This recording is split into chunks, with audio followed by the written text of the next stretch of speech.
We are meeting here once again for the concluding session of one more Savitri Study Camp.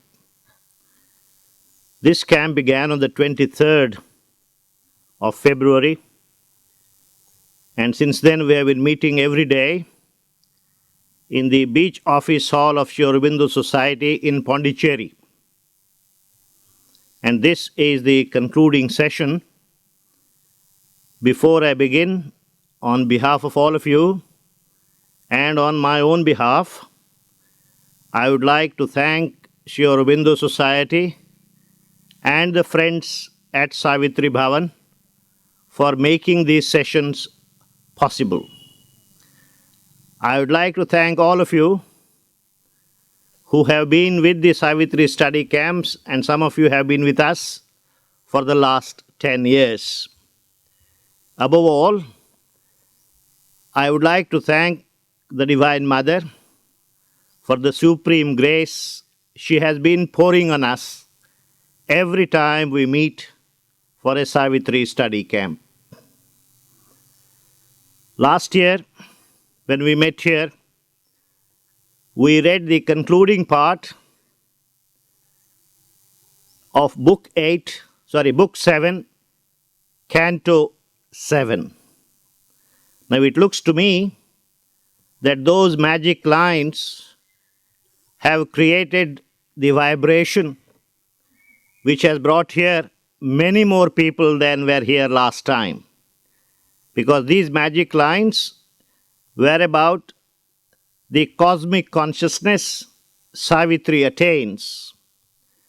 And once she attains the cosmic consciousness, as you will see in this study camp, we began the study of Book 8, and then begins Savitri's yoga with death.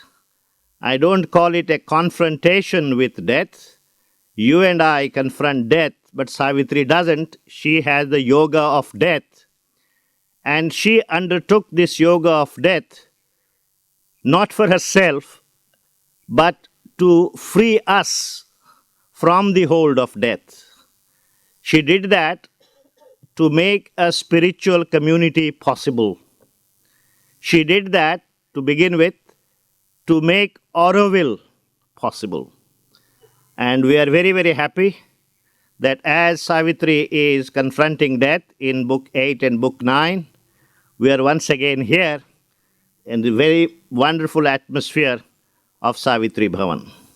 Now, before I take up Book 8, I would like to read a few lines from the concluding part of Book 7, Canto 7, where I said we're talking about the cosmic consciousness Savitri attains.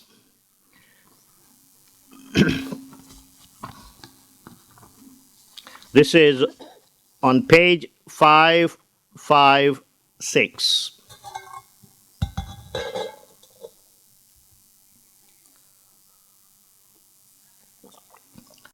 Her spirit saw the world as living God.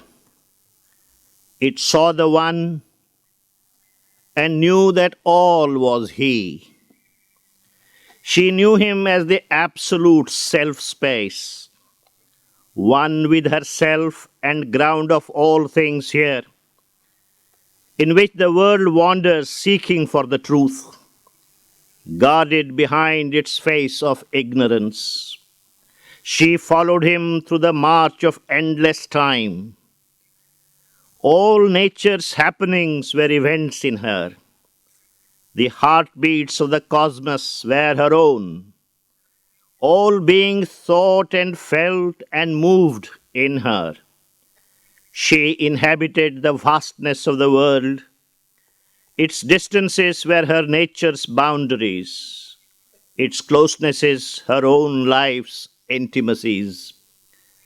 I skip a few lines and then page 557, about 8 lines from the top. She was the single self of all these selves. She was in them, and they were all in her. This first was an immense identity, in which her own identity was lost. What seemed herself was an image of the whole. She was a subconscient life of tree and flower, the outbreak of the honeyed buds of spring. She burned in the passion and splendor of the rose. She was the red heart of the passion flower, the dream white of the lotus in its pool. Out of subconscient life she climbed to mind. She was thought and the passion of the world's heart. She was the Godhead hid in the heart of man. She was the climbing of his soul to God. The cosmos flowered in her. She was its bed. She was time and the dreams of God in time. She was space and the wideness of his days. From this she rose where time and space were not. The superconscient was her native air. Infinity was her movement's natural space. Eternity looked out from her on time. Now, after gaining this consciousness, which is the cosmic consciousness, she is now ready to confront the god of death.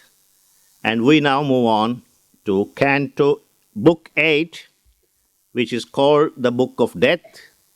There are many peculiarities about this book, one of them being it's the shortest book, and the other thing being it has only one canto, and this canto is called not Canto 1, but is called Canto 3 for various reasons. And the most important thing about it, most interesting thing about it is, this canto has, this book or canto, because only one canto in this book, has 177 lines, out of which 108 lines were exactly what they were in the very first draft of Savitri made by Sri Aurobindo in October 1916. The book itself underwent expansion many times, 15 times. Some cantos underwent expansion 18 times. But this particular canto has 108 lines, with exactly the same as Sri Aurobindo wrote them in 1916. He added 44 new lines subsequently and changed 25 lines. And we know it from Nirodha's reminiscences that during the last year that they were working on Savitri, Sri Aurobindo had just finished dictating the long passage which comes a paragraph before the conclusion of Canto 2 of Book 6. And when that was dictated, Sri Aurobindo looked at Nirodha and said, "What now remains to be done? Are there other parts?" Nirodha said, "Yes, the Book of Death and the epilogue." And Sri Aurobindo seems to have said, "We'll see about that later." And this later didn't come. There are all kinds of speculations why it didn't come, etc. But there is so much in Savitri, there is no point in speculating about things which aren't there. So I think we'll concentrate on what is there. And as you will see, this is called Canto 3, and the editors have left a very useful, helpful note. The Book of Death was taken from Canto 3 of an early version of Savitri, which had only 6 cantos and an epilogue. In the 1916 version, this was Canto 3. So they have retained it to highlight the fact that this book has not received subsequent revision at Sri Aurobindo's hands. It was slightly revised at a late stage, and a number of new lines were added, but it was never fully worked out into the final version of the poem. Its original designation, Canto 3, has been retained as a reminder of this. There are, of course, other reasons too. This whole thing, as you know, the action that is described in Savitri takes place within one day, less than 24 hours. This was the day on which Satyavan was to die, and the dawn of that day is described in Canto 1, Book 1. And the time span between, let us say, 6 a.m. to about 9 a.m. is described in Canto 2 of Book 1. And then comes the flashback about Ashwapati and his yoga and Savitri's birth and Savitri's growing up, etc., etc. And we are still waiting at Canto 2, Book 1 for the flashback to finish. Now the flashback is over, and now we are ready to continue the story from where we left it off in Canto 2, Book 1. Now this is a story described what happens between 10 o'clock and 12 noon of that day, and therefore naturally this would be Canto 3, because we were left it at Canto T. This is Canto 3. So there are various ways you can see why this is Canto 3. This, as you will see, is a brief canto, and what happens here is very simple and straightforward. That day, that morning, Savitri approaches Satyavan's parents and seeks their permission to accompany Satyavan when he goes out on his daily chores to the forest. And they go out, and Satyavan is very excited because Savitri had never been to this forest. She had heard a lot about it from Satyavan. Satyavan has many friends there, the trees and deer and birds and lakes, and all these were Satyavan's friends. He grew up in their environment, and for the first time he's taking Savitri with him. Please remember, this is what is called Jeshth Amavasya, the month of Jesht, which is the hottest month in the year, and Amavasya is the darkest night of the day of the month, and is very hot, and Satyavan has almost forgotten that he shouldn't be speaking so much, he shouldn't be exposing himself so much in the sun, so he's excited, he has forgotten time, and he has gone up the tree. He says, I'll just finish one last bit of work I need to do, which is cut some dry wood for the kitchen and for the sacrificial fires. He is going up and he is chopping the branches of the tree, and suddenly the entire body is racked with pain. As you know, Savitri was the only one who knew that this was the day which Satyavan must die. Nobody knew about it, and Savitri therefore is waiting for death to strike, as it were, because she knew this was going to be the day. She didn't know what time it was going to be. And then Satyavan comes down, lies down on the floor with his head on Savitri's lap. And this is, I'll read a few lines so that you get the flavor of this poetry as well, which was written 50 years before, not 50, 35 years before the rest of the book was written. You will see on page 564, line 105, if you have the edition which has line numbers. But as he worked, as Satyavan worked, his doom upon him came. The violent and hungry hounds of pain travelled through his body, biting as they passed, silently, and all his suffering breath besieged, strove to rend life's strong heart cords and be free. Then helped, as if a beast had left its prey, a moment in a wave of rich relief, reborn to strength and happy ease he stood, rejoicing, and resumed his confident toil, but with less seeing strokes. Now the great woodsman hewed at him, and his labour ceased. Lifting his arm, he flung away the poignant axe, far from him like an instrument of pain. She came to him in silent anguish, and clasped, and he cried to her, Savitri, a pang cleaves through my head and breast as if the axe were piercing it, and not the living branch. Such agony rends me as the tree must feel when it is sundered and must lose its life. A while let me lay my head upon thy lap, and guard me with thy hands from evil fate. Perhaps, because thou touchest, death may pass. Then, next page, 565, lines 142 to 150, but once before it faded wholly back, he cried out in a clinging last despair, Savitri, Savitri, oh Savitri, lean down my soul and kiss me while I die. And even as her pallid lips pressed his, he's failed, losing last sweetness of response. His cheek pressed down her golden arm. She sought his mouth still with her living mouth, as if she could persuade his soul back with her kiss. Then grew aware they were no more alone. There is another presence, a third presence. And the last two concluding lines of the canto tell us who this presence was. She knew, page 566, that visible death was standing there, and Satyavan had passed from her embrace. Satyavan is dead, the god of death is facing them, and you have another character introduced in this epic poem, that's the character of Yama, the god of death. Now, a great deal has been said about the god of death in the Indian Puranas, in the Upanishads, in the Gita, in the Vedas, but Sri Aurobindo's characterization or understanding of the god of death here is in many ways unique.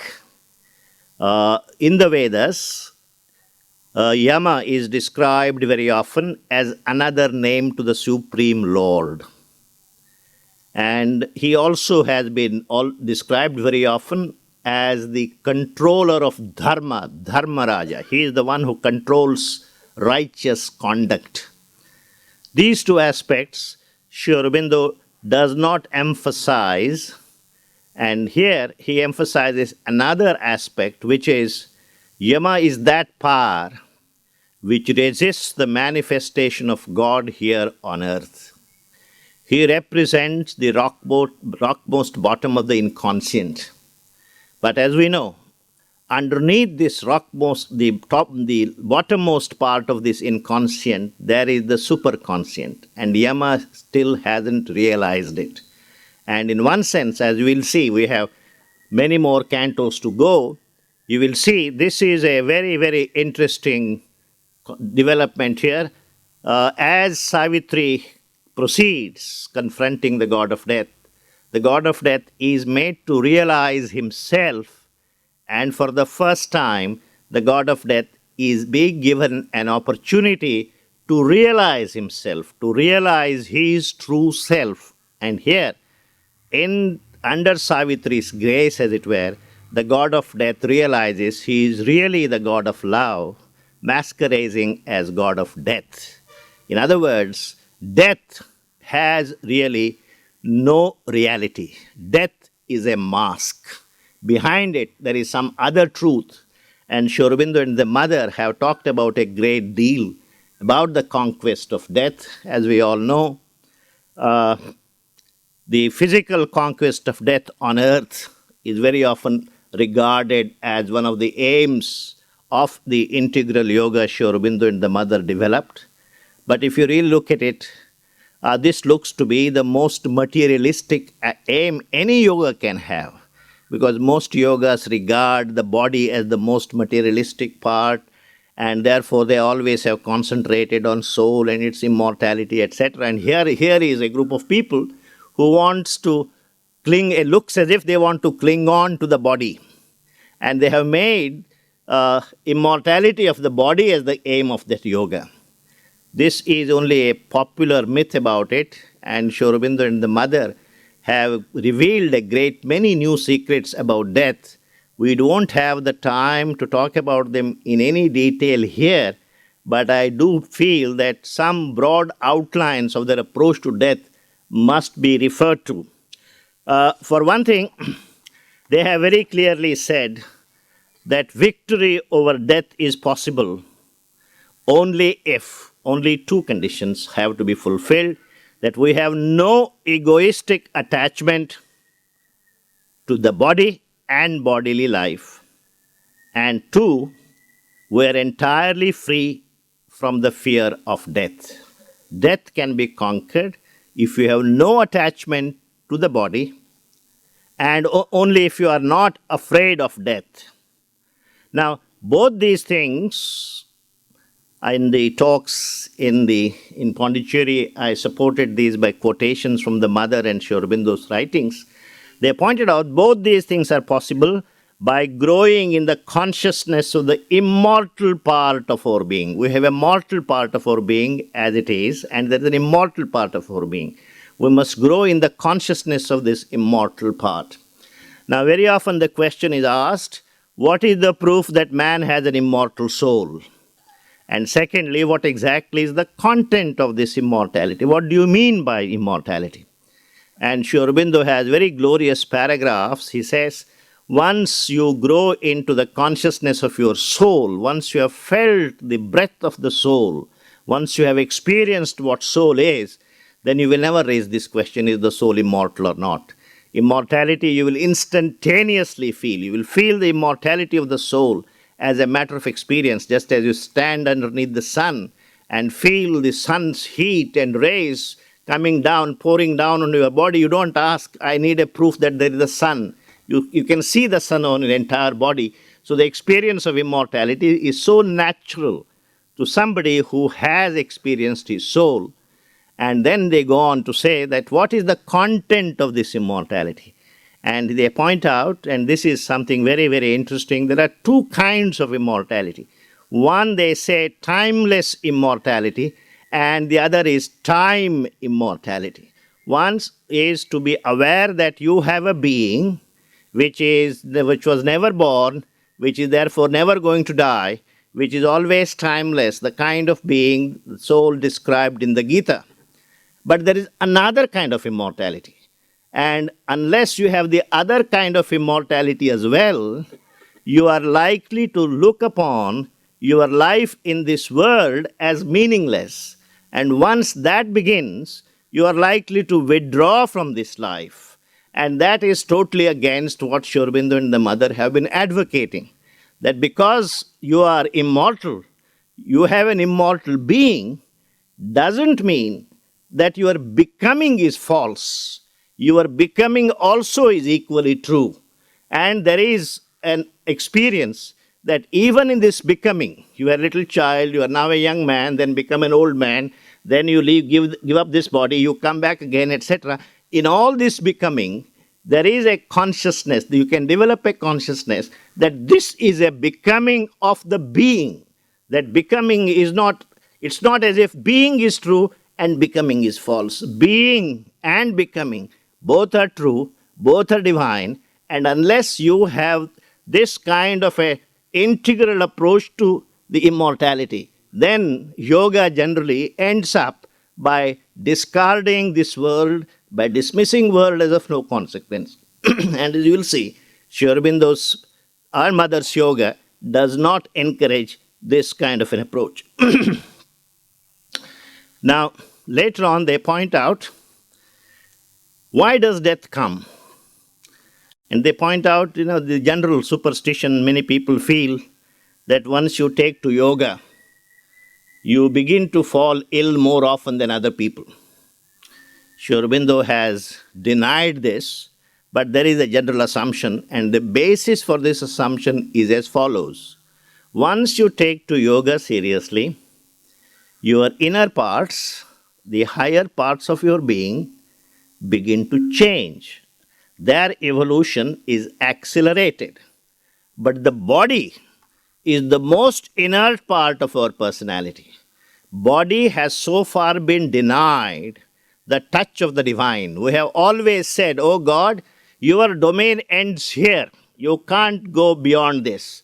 Beyond this is the body. And so the body has always remained untouched, uninfluenced by anything that comes from above. And therefore the body has always remained inert, dull, tamasic, and therefore the body doesn't change in tandem with the rest of our being. Once that happens, there is an imbalance between the inner being and the outer being. And once this imbalance develops, then comes illness. And it is the same imbalance later on that results in death. So the reason that people die, human beings die, is not that the death is an inalienable fact, a fact that cannot be changed.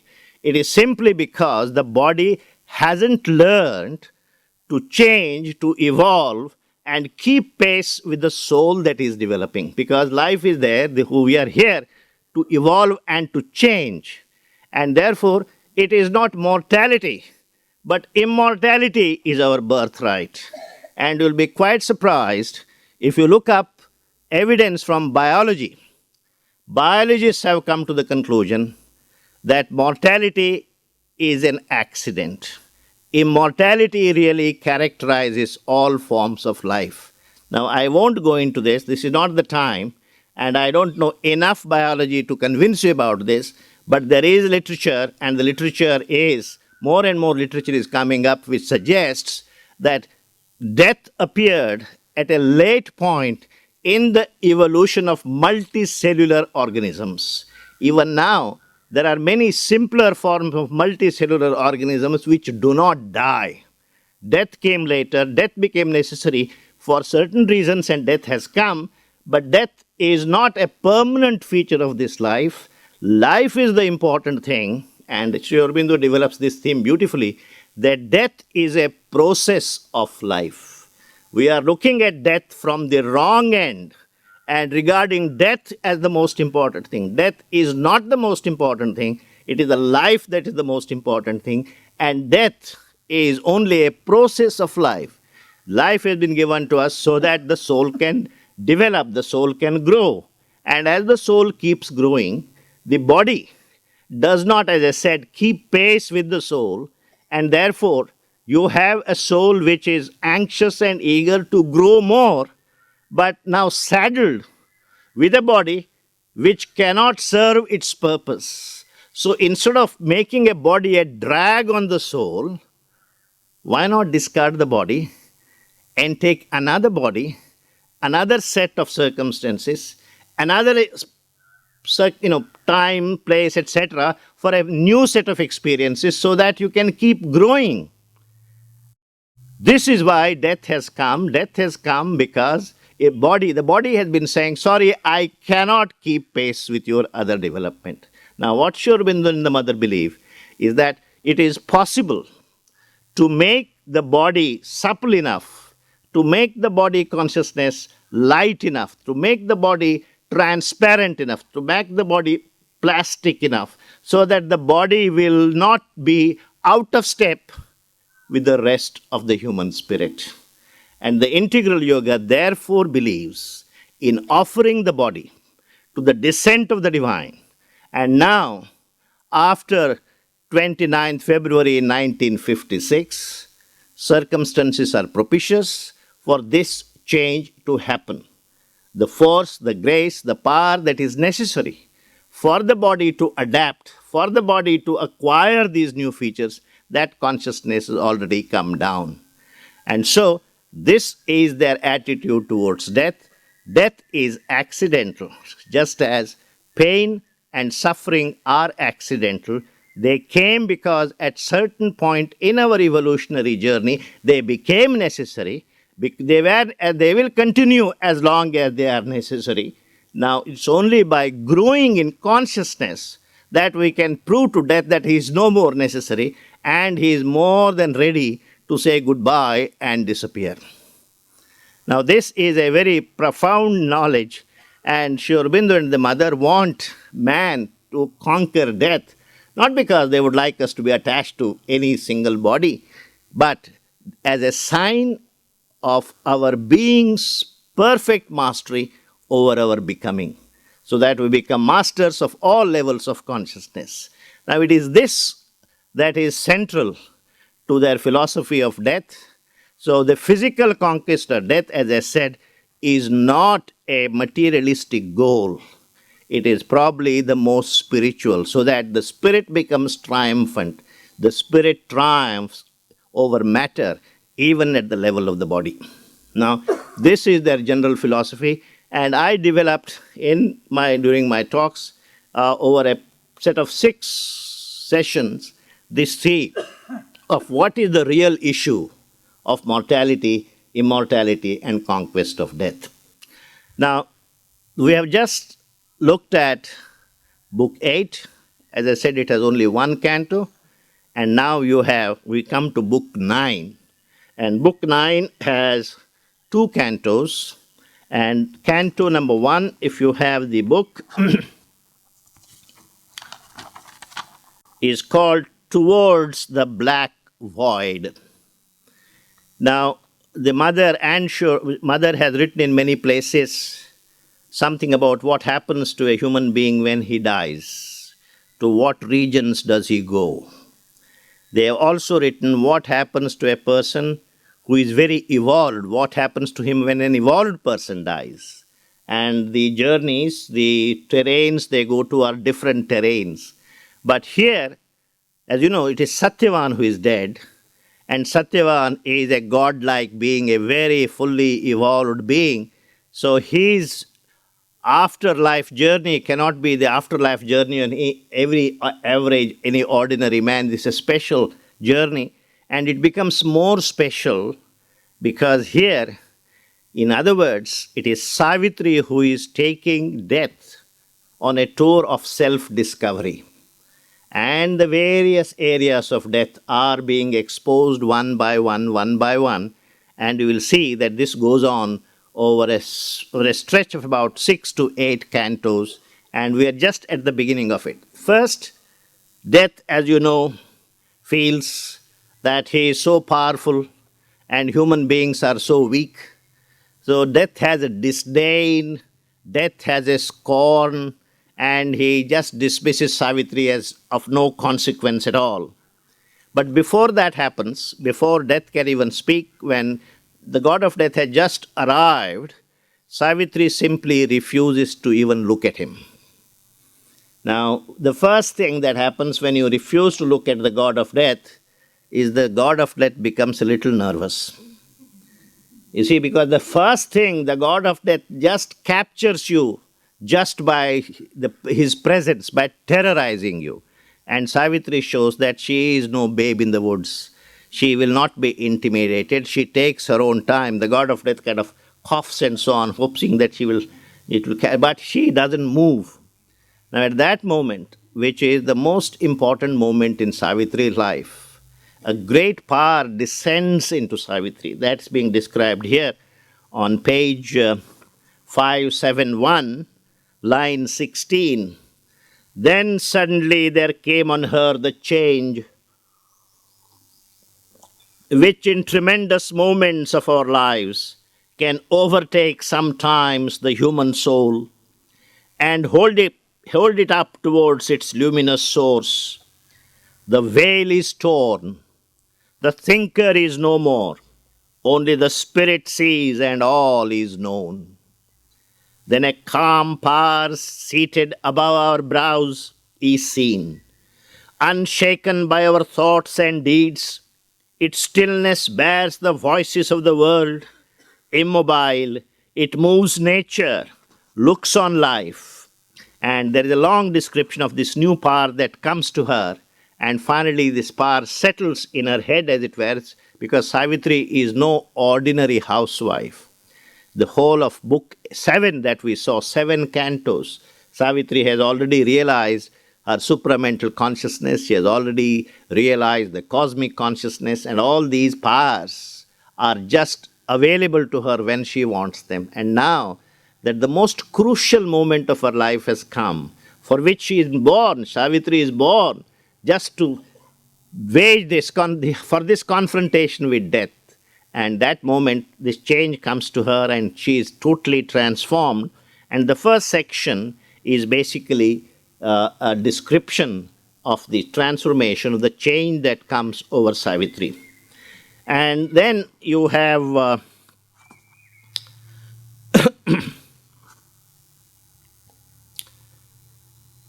a description of the god of death. I'll just read this description. This is on page 574, line 111. Something stood there, unearthly, somber, grand, a limitless denial of all being. He is a limitless denial of all being. He basically represents what in Sanskrit they called Antaka, one who denies, one who negates, one who annihilates all being. A limitless denial of all being that wore the terror and wonder of a shape. What kind of a shape did God of Death have? The terror and wonder of a shape. In its appalling eyes, the tenebrous form bore the deep pity of destroying gods. A sorrowful irony curved the dreadful lips that speak the word of doom. Eternal night in the dire beauty of an immortal face, pitying a rose, receiving all that lives forever into its fathomless heart, refuge of creatures from their anguish and world pain. His shape was nothingness made real. His limbs were monuments of transience, and beneath brows of unwearying calm, large godlike lids, silent beheld, silently watched what? The writhing serpent life. So when death looks at life, the whole of life writhes like a helpless serpent. That's the terror. Aurobindo describes the terror that the form of death inspires in the hearts of all being. And then he says, the two opposed each other with their eyes, woman and universal God, etc. Then the god of death has waited long enough, and Savitri, he cannot take Satyavan's soul without Savitri's permission, because Savitri has captured him in the kind of, her entire being has captured Satyavan, and god of death is unable to take him out, and therefore he says on the last line of page 57, unclasp, it cried, thy passionate influence and relax. Release Satyavan's soul and relax, he says, O slave of nature, changing tool of changeless law, who vainly writhed rebellion to my yoke, thy elemental grasp. Please release Satyavan from your iron grip, so that I can take him away. And what about Savitri? Weep and forget. Look at the insolence of the god of death. He says, you weep and forget. Weep and forget. Entomb thy passion in its living grave. If at all you want anything, you entomb thy passion in your heart. Leave now the once loud spirit's abandoned robe. Pass lonely back to thy vain life on earth. Go back to your life on earth and do what you think you should be doing. Now, since this is a fairly long canto, I read out some of just 2-3 excerpts, basically to give you what death stands for and what is his attitude. And Savitri is not willing to do anything that he wants her to do. Finally, she releases Satyavan, and the god of death casts his noose, captures Satyavan's soul, and they are walking away, and Savitri follows. First, it's Satyavan, following him, the god of death. But Satyavan has no will of his own now. The god of death is controlling him, and following them, Savitri.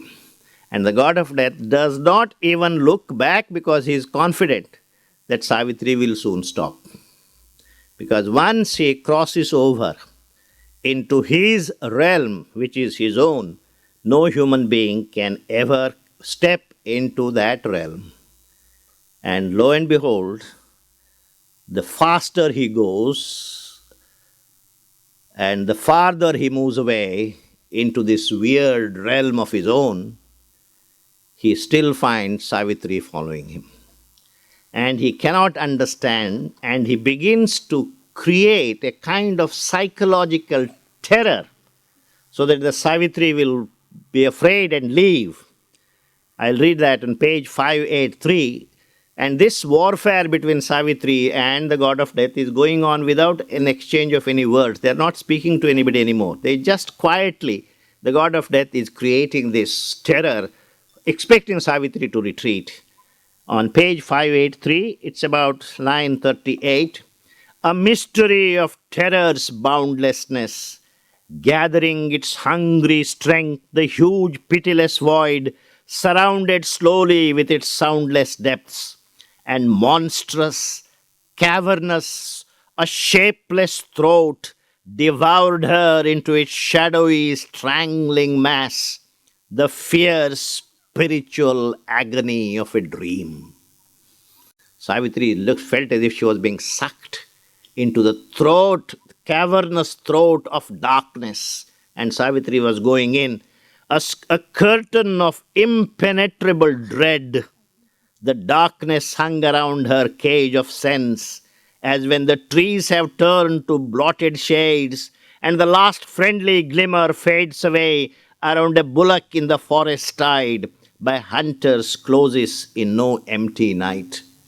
And suddenly, when it suits him, Sri Aurobindo can arrest an entire mood, entire scene in a small image.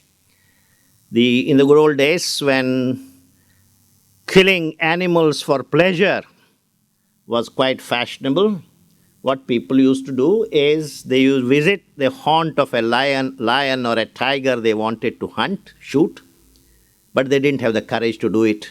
So what would they do? They would tie a bullock or a buffalo or a cow in a very prominent place and then climb tops of trees and be at a safe distance and train their guns on this, and they know in the nightfall the tiger would come for its food and then would attack this whatever calf or bullock or whatever you have tied, and then when the tiger is busy eating, they can show their skill and kill the tiger. This used to be the sport of the leisurely people, leisured class in the good old days. Even now, you sometimes find reports of this in the newspapers, but this is what it is. Now he says, Savitri was now like that poor calf, tied there to the tree, and when this is done, there is still some light.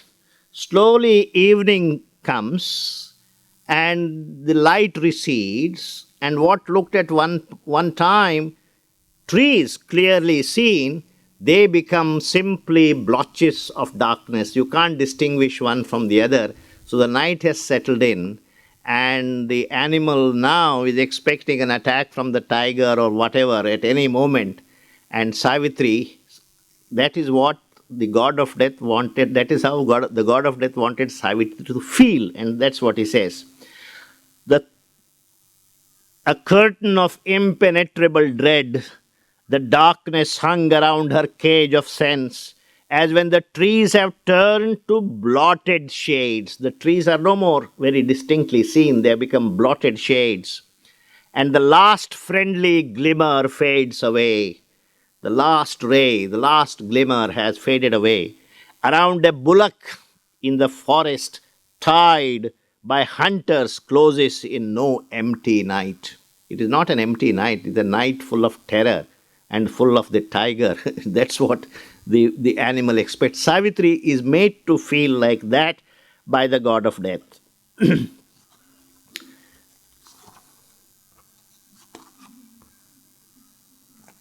Now, we have seen some parts of what exactly the god of death does and how he tries to terrorize Savitri.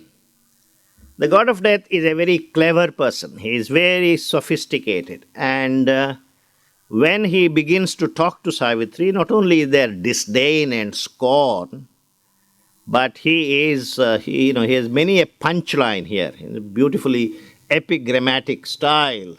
And now he is trying to convince Savitri that she is too small a person, too insignificant a person to take on something like death with its vast power. And then, after all, who is Savitri? Savitri represents human beings. And what are human beings? Human beings are, after all, two-legged worms crawling on a speck of dust in this infinity of space. What can you do? I have created this world is mine, this world has arisen from the inconscient. I can snuff it out any time I want. That's the attitude the god of death takes. And therefore, look at this. I will read a few lines just to give you a flavor how powerful the god of death's arguments are. And you can also see when Sri Aurobindo writes for the god of death, there is no compromise. He writes as powerfully as when he writes for Savitri. This is the hallmark of a poet. He has no personal favorites. So, I have always said, if you want to find valid criticism against Sri Aurobindo, please do not go anywhere else. You have it all in Savitri. And Sri Aurobindo himself has provided it. Very many places. There are other kinds of criticism, but most of the other kinds of criticism is based on a misunderstanding or on a non-reading of Sri Aurobindo. But here is somebody who knows exactly what Sri Aurobindo has said and criticizes. That's the god of death. And look at this one epigram. I don't think anything in Shakespeare can match this.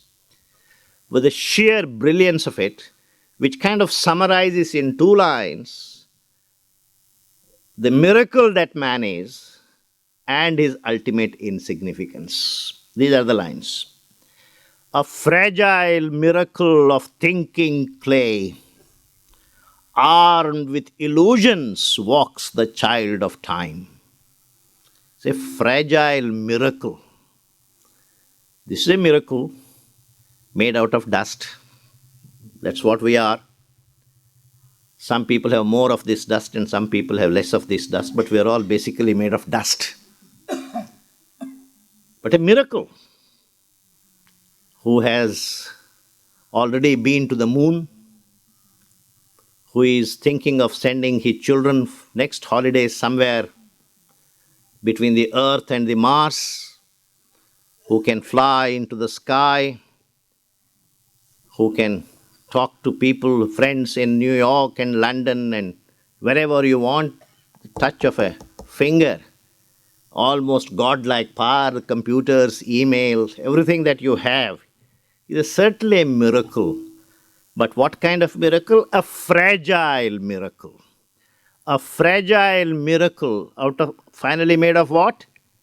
Thinking clay. Ultimately, dust thou art, to dust returnest.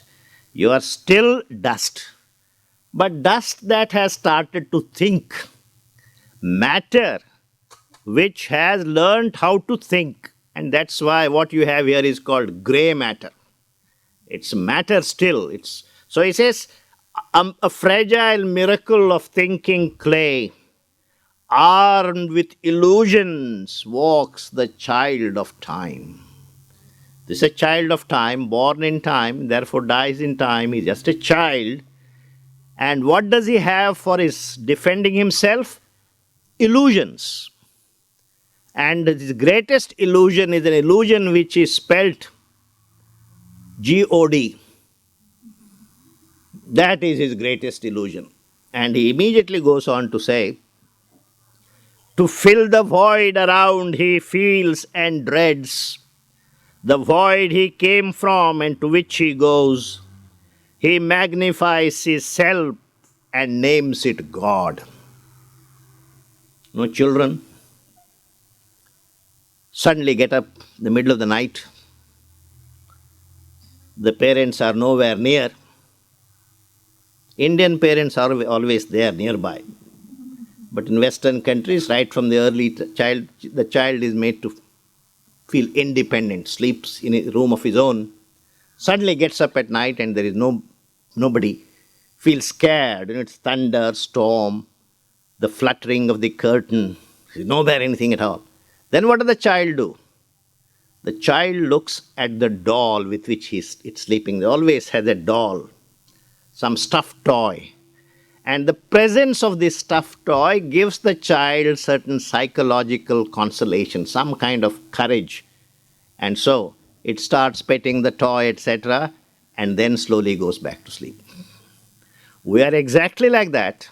When we wake up in the middle of our life and not finding any daddy or mummy anywhere we can call, we need a toy. We need a doll. And the name of that doll is God. God is this doll that you have made.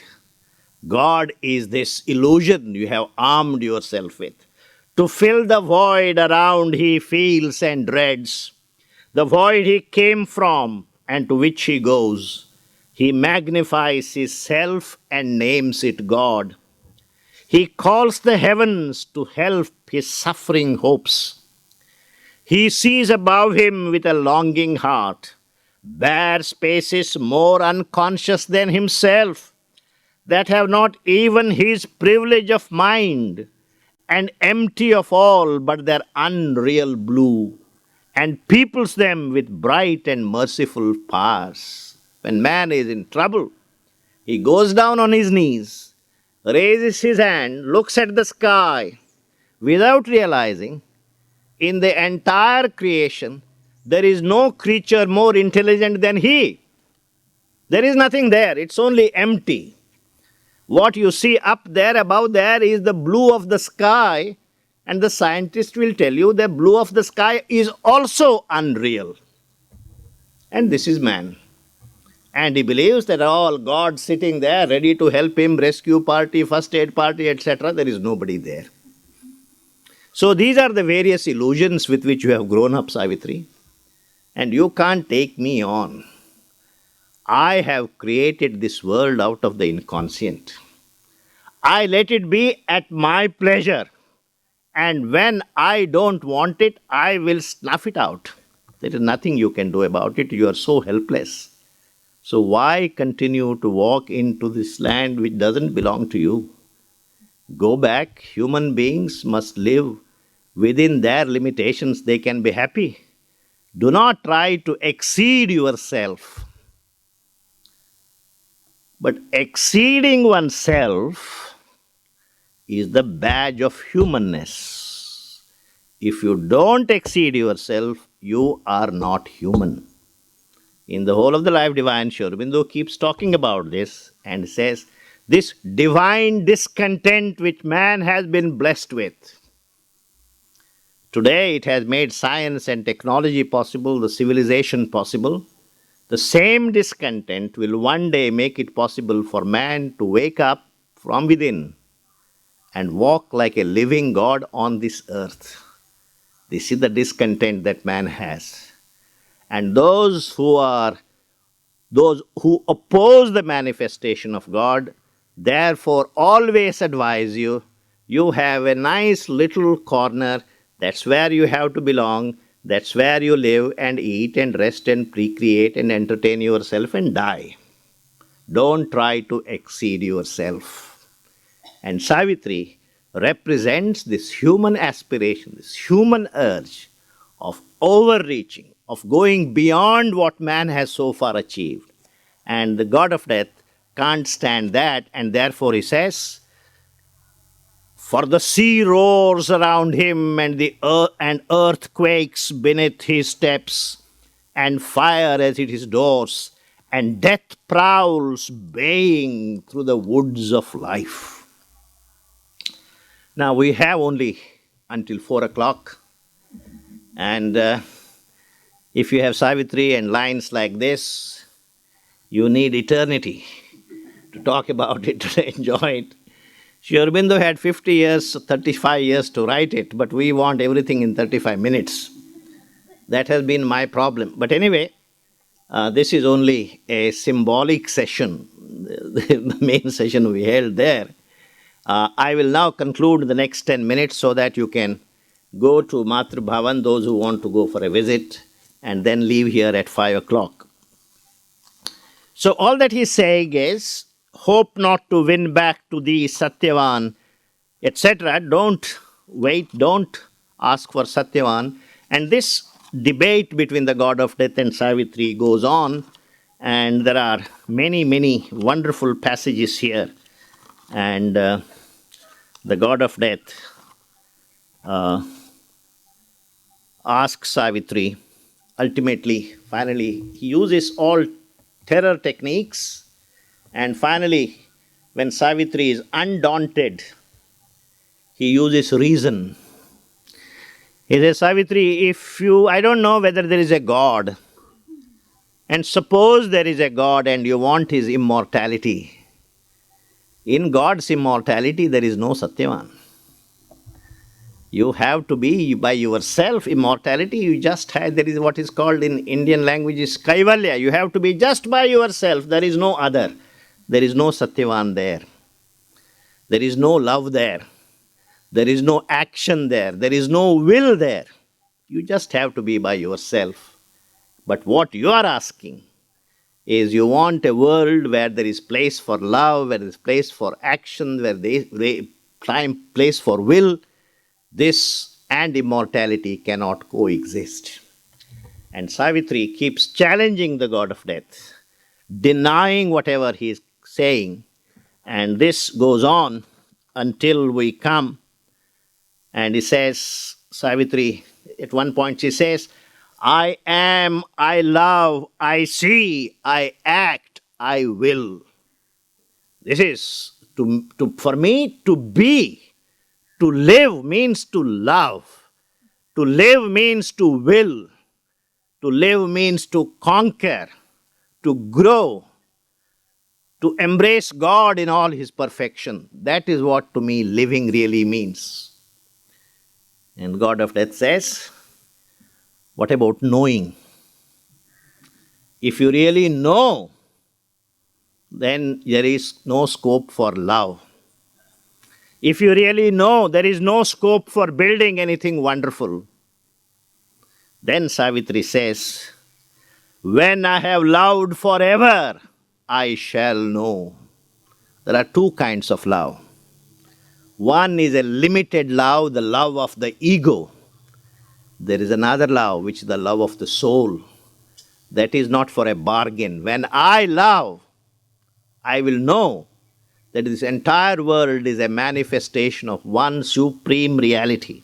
And then he says, I know that knowledge is a vast embrace.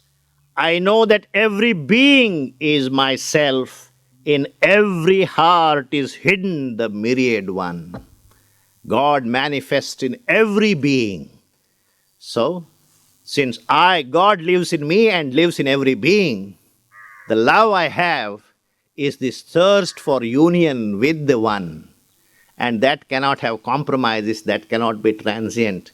O God of death, do not wage on me this war of words and reason. I will persist and I will continue. No matter where you take Satyavan, I will follow you. I think I have given you a flavor of these two cantos, and I think we should stop at this point and thank all the friends once again of Savitri Bhavan who made this wonderful meeting possible. And I must also thank Prabha Ben for all the goodies that are waiting you after this meeting. Thank you very much.